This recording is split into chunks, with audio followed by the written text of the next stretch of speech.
శ్రీమాత్రే నమ. జయ గురు దత్తాత్రేయ నమ.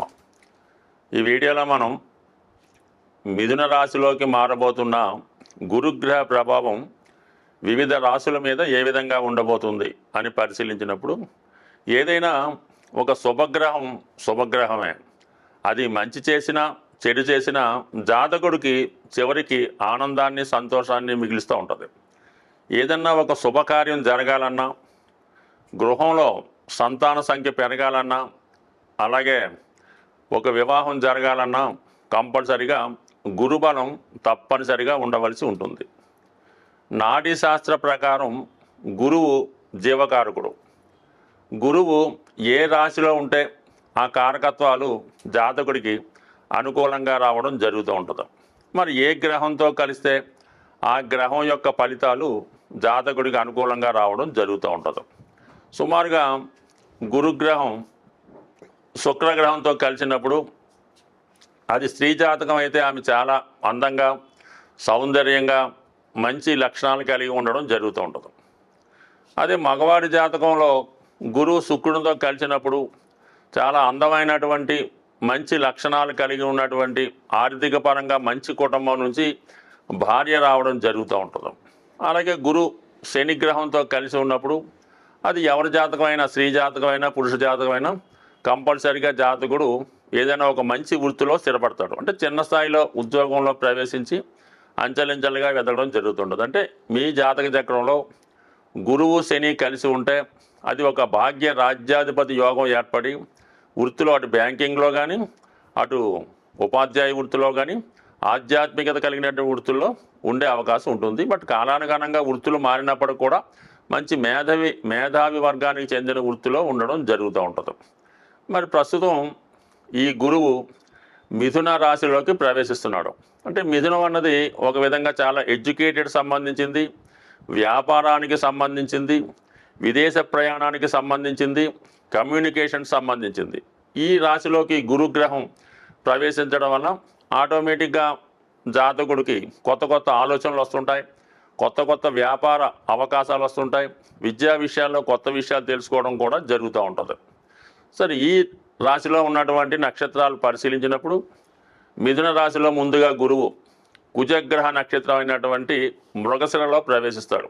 దానివల్ల ఈ కుజుడు సంబంధించినటువంటి ఫలితాలు అంటే ఏదైనా స్థిరాస్తి కొనుక్కోవడం, ఉద్యోగ ప్రయత్నాలు ఫలించడం, అలాగే అన్నదమ్ములతో సఖ్యత ఏర్పడడం, ముఖ్యంగా రుణాల నుంచి బయటపడతారు. ఎప్పుడు ఈ గురువు మన మృగశిర 3-4 నక్షత్రాల్లో సంచరించినప్పుడు. దాని తర్వాత రాహుగ్రహ నక్షత్రం అయినటువంటి ఆరుద్రలోకి గురువు ప్రవేశిస్తాడు. ఇది జాతకుడికి కొత్త అనుభవాన్ని ఇవ్వడం జరుగుతూ ఉంటుంది. ఒక సాఫ్ట్వేర్ రంగంలో కానీ, సినిమా పరిశ్రమలో కానీ, మెడికల్ రంగంలో కానీ ప్రవేశించడానికి జాతకుడికి అవకాశాలు రావడం జరుగుతూ ఉంటుంది. అయితే రాహు ప్రభావం వల్ల జాతకుడు కొద్దిగా అనెతికలుగా, చట్టానికి విరుద్ధంగా ప్రవర్తించే అవకాశం ఉంది. బట్ కానీ విదేశ అవకాశాలు చాలా బలంగా వస్తాయి. విదేశ మిత్రులు పరిచయం అవుతారు. విదేశంలో ఉన్నటువంటి మిత్రులు సహకరిస్తారు. విదేశ అవకాశాలు కూడా రావడం జరుగుతూ ఉంటుంది. అదే ఆరుద్ర నక్షత్రం తర్వాత పునరుసు నక్షత్రం అంటే జన్మ నక్షత్రంలోకి ప్రవేశిస్తాడు గురువు. అంటే ఇంచుమించుగా 1, 2, 3 నక్షత్రాలు సొంత నక్షత్రం మీద ప్రవేశించినప్పుడు జాతకుడు చాలా సర్వశుభాలను ఇవ్వడం జరుగుతూ ఉంటుంది. సొంత నక్షత్రం మీద ఉన్నప్పుడు తను స్వతంత్రంగా గురువు దేనికి కారకుడు అవుతుంటాడు, ధనకారకుడు అవుతుంటాడు. అలాగే సంతానకారకుడు, విజ్ఞానకారకుడు, జ్ఞానకారకుడు, సౌభాగ్యకారకుడు, ఐశ్వర్యకారకుడు, అలాగే మీరు చేయనటువంటి పుణ్యాన్ని ఈ జన్మలో ఇచ్చే విధంగా. అంటే గురుగ్రహం అనుగ్రహం ఉంటే సాక్షాత్తు విష్ణుమూర్తి, దక్షిణామూర్తి, దత్తాత్రేయుడి యొక్క అనుగ్రహం ఉన్నట్టే జాతకుడికి కలిసి వస్తుంది. బట్ ఏదైనా ఈ గురుగ్రహ మార్పు మిథున రాశిలో ఉన్నటువంటి నక్షత్రాల్లో అటు ఒకటి మిత్ర నక్షత్రం, అలాగే గురువు సొంత నక్షత్రం. రాహు అన్నది కొద్దిగా ఇండీసెంట్ ప్లానెట్ కాబట్టి దానికి సంబంధించిన విషయాల్లో కొంతవరకు జాతకుడికి అనుకూలంగాను ప్రతికూలంగా ఉంటుంది. అది ఆ భావాలను బట్టి ఉంటుంది. కొంతమందికి అనుకూలంగా ఉంటుంది, కొంతమందికి ప్రతికూలంగా ఉంటుంది. అది మనం రాశుల గురించి ఏ రాశికి ఆ రాశి తెలుసుకున్నప్పుడు వారికి ఏ విధంగా ఉండబోతుంది అన్న విషయాన్ని కూలంకషంగా పరిశీలిద్దాం. అలాగే మిథున రాశి మిగతా రాసుల వారికి ఏ భావం అవుతుందో ఆ భావం వాళ్ళకి మంచి ఫలితాన్ని ఇవ్వడం జరుగుతుంటుంది. అలాగే మిథునం నుంచి తులారాశిని చూస్తాడు. అంటే తులారాశి కారకత్వాలు సినిమా పరిశ్రమ అనుకూలంగా ఉంటుంది, సాఫ్ట్వేర్ రంగం వాళ్ళకి బాగుంటుంది, అలాగే విదేశ ప్రయాణాలు చేస్తారు, కొత్త విద్య నేర్చుకునే ప్రయత్నం జరుగుతుంది. ఇంకా అలాగే కుంభరాశిని కూడా వీక్షిస్తాడు. ఇది సాధారణంగా ఏంటంటే కొత్త ఉద్యోగానికి ఆర్థిక పరంగా విజయానికి కూడా కారణం అవుతుంటుంది. అంటే ఇవన్నీ ఎవరికి ఏ భావం వస్తే ఆ భావ ఫలితం. అంటే ఈ మల్టిపుల్గా యాక్ట్ చేస్తాడు గురువు. ఎక్కడుంటే అక్కడే కాకుండా తను ఏ భావాన్ని చూస్తుంటాడో ఆ భావ ఫలితాలు కూడా జాతకుడికి గోచార రీత్యా అందించడం జరుగుతూ ఉంటుంది. అలాగే మళ్ళీ ధనుసు రాశిని వీక్షించడం వలన ఆ ధనుసు రాశి వారికి మిగతా ధనుసు రాశి ఏ రాశికి మిగతా రాశిలో ఉన్న వారికి వీళ్ళందరికీ కూడా అంటే గురువు మల్టిపుల్గా ఇంచుమించుగా అన్ని భావాలకి ఏదో ఒక విషయంలో మంచి ఫలితాన్ని ఇవ్వడం జరుగుతుంటారు. కాబట్టి ప్రతి ఒక్కరు కూడా గురువు యొక్క మార్పు కోసం చూస్తూ ఉంటారు. అంటే గురువు ఎప్పుడు మారుతాడో మనకు అనుకూలంగా ఉంటుందని ఎదురు చూస్తూ ఉంటారు. ఒక మంచి శుభముహూర్తం కుదరాలన్నా, అలాగే ఒక మంచి వివాహం సక్సెస్ అవ్వాలన్నా గురుబలం తప్పనిసరిగా ఉండాలి. మరి అటువంటి గురువు ఈ నెల 15వ తారీఖు నుంచి పూర్తిగా మిథున రాశి వారి మీద తన ఫలితాన్ని ప్రభావాన్ని చూపుతున్నాడు. మిథున రాశితో పాటు ఇందాక చెప్పిన విధంగా మరొక 3 రాశుల మాది కూడా తన శుభ ఫలితాన్ని చూపడం జరుగుతూ ఉంటుంది. బట్ కూలంకషంగా డీటెయిల్గా ఏ రాశికి ఆ రాశి తెలుసుకునే ప్రయత్నం చేద్దాం. స్వస్తి. మీనరాశి వారికి చతుర్థ భావంలో ఏర్పడినటువంటి గురుగ్రహ ప్రవేశం ఈ రాశి వారిని చాలా సమస్యల నుంచి బయటపడవేయడం జరుగుతుంది. గురువు మీనరాశి వారికి రాశ్యాధిపతి. అందువలన గురువు ఎంత శుభగ్రహం, ఎంత సంస్కారంగా విజ్ఞానంతో కూడుకున్నటువంటి గ్రహం అవటం వల్ల మీనరాశి వారు కూడా ఇంచుమించుగా అదే భావాలు కలిగి ఉంటారు. ఎవరికి అపకారం చేయకూడదు, మనం ఎంత కష్టపడతామో అంతే సంపాదించాలి, అంతే ధనం తీసుకోవాలి, ప్రజలందరూ బాగుండాలి, అందులో మనం ఉండాలి అన్నటువంటి భావంతో ఉంటారు. ముఖ్యంగా మదరు సిస్టరు సెంటిమెంట్ ఎక్కువగా ఉంటుంది వీళ్ళకి. అందువల్ల జీవితాంతం వాళ్ళ బాగోగులు వాళ్ళు క్షేమాలే చూస్తూ ఉంటారు. అయినప్పటికీ కూడా అటువైపు నుంచి అంత అభిమానాన్ని పొందలేకపోతూ ఉంటారు. చిన్న విషయాన్ని కూడా విపరీతమైన బాధపడిపోతూ ఉంటారు. సో అటువంటి మీనరాశి వారికి మరి ప్రస్తుతం ఈ రాశిలో ఉన్నటువంటి జన్మశని ప్రభావంతో కొంతకాలంగా ఉన్నటువంటి రాహు ప్రభావం జాతకుడిని చాలా ఇబ్బందులకి కష్టాలకి గురి చేయడం జరిగింది. కొంతమంది వ్యసనాలు బాధపడ్డారు, కొంతమంది ఏదో బలహీనత లేదంటే అనారోగ్య సమస్యలతో బాధపడడం జరిగింది. ఇప్పుడు అటువంటి వారికి చక్కగా మంచి ఉపశమనం జరిగింది. అంటే తీవ్రంగా అన్ని సమస్యలు పరిష్కారం అవుతాయి.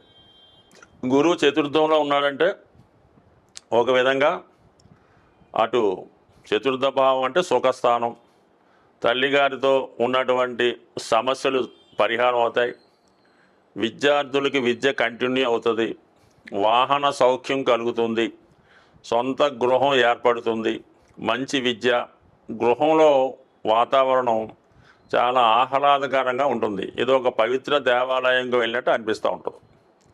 అలాగే దశమాన్ని వీక్షించడం వల్ల వృత్తిలో హోదా పెరుగుతుంది, ఎంతో మీ యొక్క కష్టానికి తగిన ప్రతిఫలం రావడం జరుగుతుంది.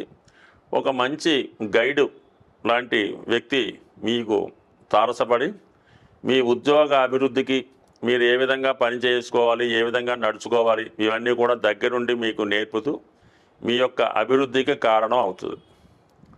అయితే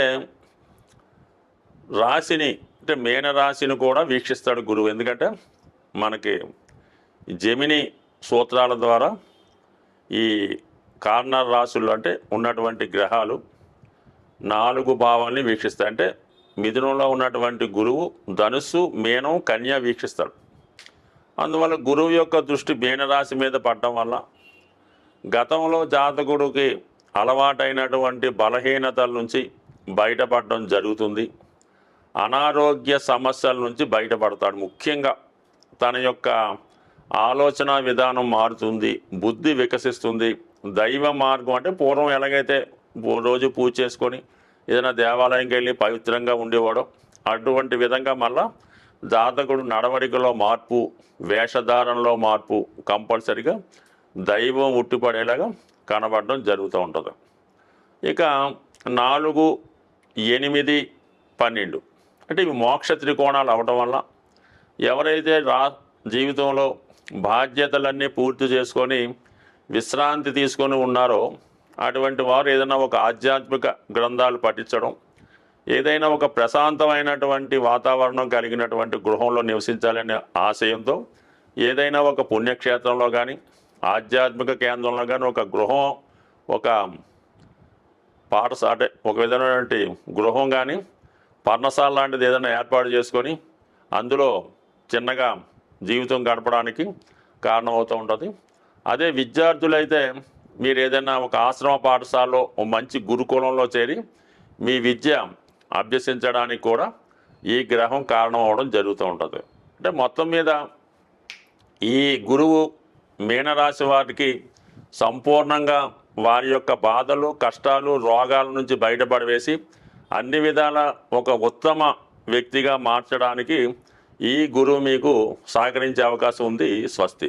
ఏదైనా ఒక గ్రహం ఒక రాశి నుంచి ఇంకొక రాశిలోకి మారినప్పుడు కొంతమందికి మంచిగాను, కొంతమందికి చెడుగాను ఉండొచ్చు. బట్ ఏదైనా ఏ జాతకం, ఏ గ్రహం కూడా ఎవరికి అపకారం చేయదు, అలాగే ఎవరికి పూర్తిగా ఉపకారం చేయదు. మనం చేసుకున్న దాన్ని బట్టి, ఆ గ్రహాన్ని మనం అనుసరించిన దాన్ని బట్టి ఆధారపడి ఉంటుంది. ముఖ్యంగా గురువు అంటే గురువు గ్రహ అనుగ్రహం కోసం మీరు చేయవలసింది ముఖ్యంగా ఏంటంటే దత్తాత్రేయుని యొక్క ఆరాధన. అంటే ఏదైనా గాన్గాపూర్, పిఠాపురం లాంటి క్షేత్రాలు దర్శించడం, అంటే గురువుకి ప్రతిరూపమైనటువంటి సాయిబాబా గారు, రాఘవేంద్ర స్వామి అలాంటి క్షేత్రాలు కూడా దర్శించడం. అంటే మీకు ఎవరైతే విద్య నేర్పారో ఆ గురువుని ఆశ్రయించి ఆ గురువుకి సేవ చేయడం, అలాగే ప్రత్యక్షంగా ఉన్నటువంటి మీ తల్లిదండ్రులను సేవ చేయడం ద్వారా వారిని పూజించడం. అంటే పెద్దగా ఏమీ పూలు తెచ్చి పూజించక్కర్లేదు. వారి యోగక్షేమాలు తెలుసుకొని వారిని నిందించకుండా గౌరవంగా చూస్తే చాలు.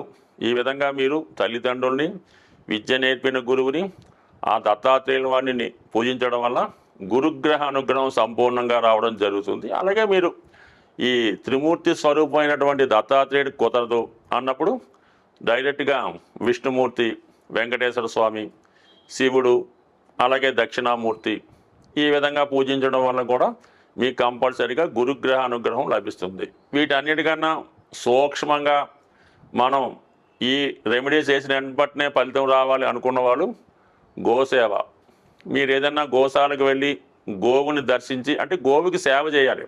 ఆ గోశాల శుభ్రంగా తొట్టం, ఆ గోవుకి శుభ్రంగా మంచి గాలి తగిలేలాగా ఓ పెద్ద ఫ్యాన్ ఏర్పాటు చేయడం, అక్కడ పరిసరాలు శుభ్రంగా ఉంచి ఆ సేవ చేయడం వల్ల ఇమీడియట్గా మీకు ఫలితం రావడం జరుగుతూ ఉంటుంది.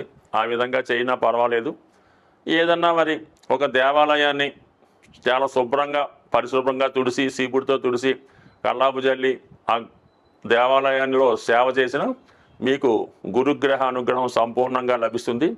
ఒక మాట ఏంటంటే గురుగ్రహ అనుగ్రహం ఉంటేనే మిగతా గ్రహాలన్నీ కూడా అనుకూలిస్తాయి. గురుగ్రహ అనుగ్రహం లేని రోజు మీరు ఏ గ్రహానికి, ఏ దేవతకి ఎన్ని రకాలు పూజ చేసినా ఏ విధంగా కూడా ఫలితం లభించదు. స్వస్తి.